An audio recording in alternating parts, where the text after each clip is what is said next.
Good evening, everyone. It's my pleasure and honor to read this citation. Lifetime Achievement Award in Public Governance 2023-24. An eminent IAS officer from the 1977 batch of Uttar Pradesh cadre. His career is marked by significant contributions to the public governance and administrative service.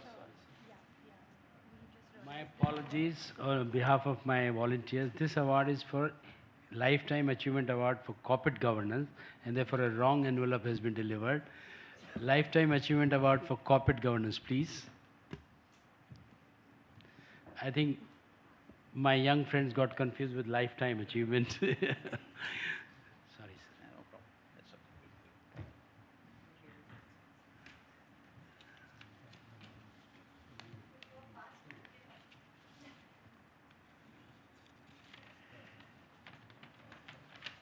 Yeah, good evening again.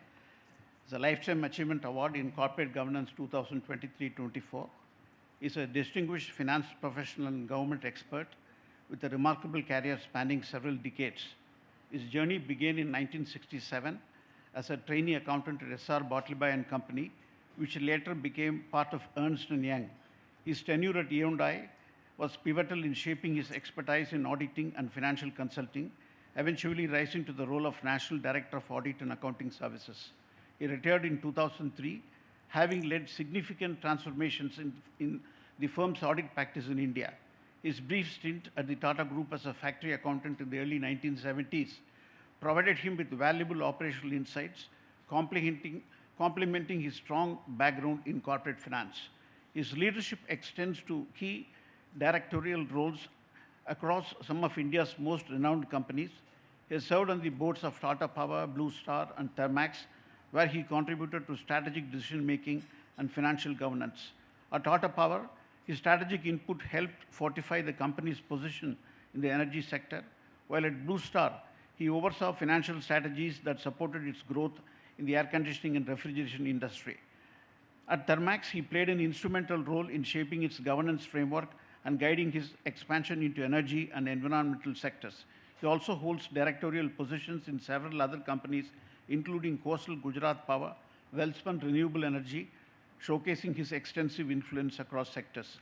Beyond his corporate achievements, he has made significant contributions to industry associations and philanthropic endeavors as the president of Indo-American Chamber of Commerce and Industry and the Institute of Internal Auditors India, reflecting his commitment to fostering international business relations and promoting the importance of internal auditing standards. His community service is equally notable, wherein he served as the treasurer of the Indian Red Cross Society.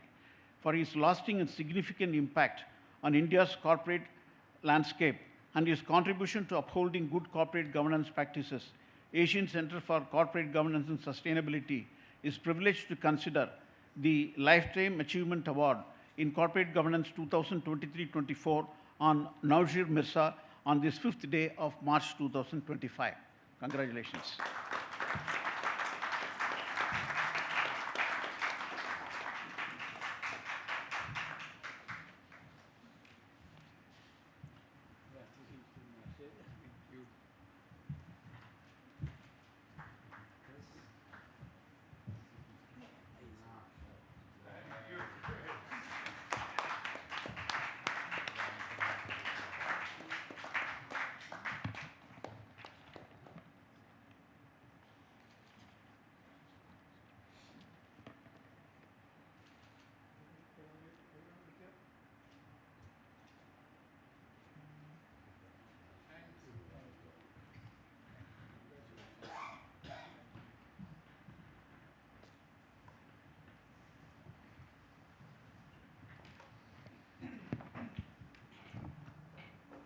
Thank you, Asian Center. I was hoping that I would be the IAS man receiving the award, because then I would get pension for the remainder of my life. But unfortunately, I am not so privileged. I must thank customarily, and I must thank the jury. My lord, you'll be happy to know that of the 12 true men and only 2 have known me before. That's perhaps the reason they made the blunder of bestowing an award on me, which was earlier presented to eminent individuals like O.P. Bhatt, Shyamala Gopinath, Deepak Parekh. I don't consider myself in the same league as them at all. So perhaps that's why you gave me the award, but I am grateful to you, sir, and to all the members of the jury. I'm also very grateful to the two ladies at the back who clapped very enthusiastically. The first, of course, is my wife of 50 years, Perviz, and my daughter of many years, I can't say how many, both of whom have given me a home where we practice the true precepts of good governance, of open, free communication. Many times I am at the end of that open communication, of receiving end, receiving end, of truth, of fairness, and that has been a refuge into which I have gone when I have had challenges. You heard in the citation I was for 36 years an auditor, and I've had difficult times. I had a time, as I speak to you, I reflect back, when I had an auditor under me who was killed by the gangs in Dhanbad. Not only was he killed, he was decapitated and his 4 limbs were severed. It was not an easy time then to do the audit. It was not easy to carry people with you. I remember being the grass on which 2 elephants fought a few years ago, Ratan Tata and Cyrus Mistry. And at that time, it was not an easy time for me, but when I went home to my family, I was in calm, and I was able to deal with the turmoil and difficulties I have faced. And there are many other examples, but I don't want to take your time. And of course, I must thank the boards which tolerated an activist director, because that is how 3 of my chairmen have described me, as an activist director.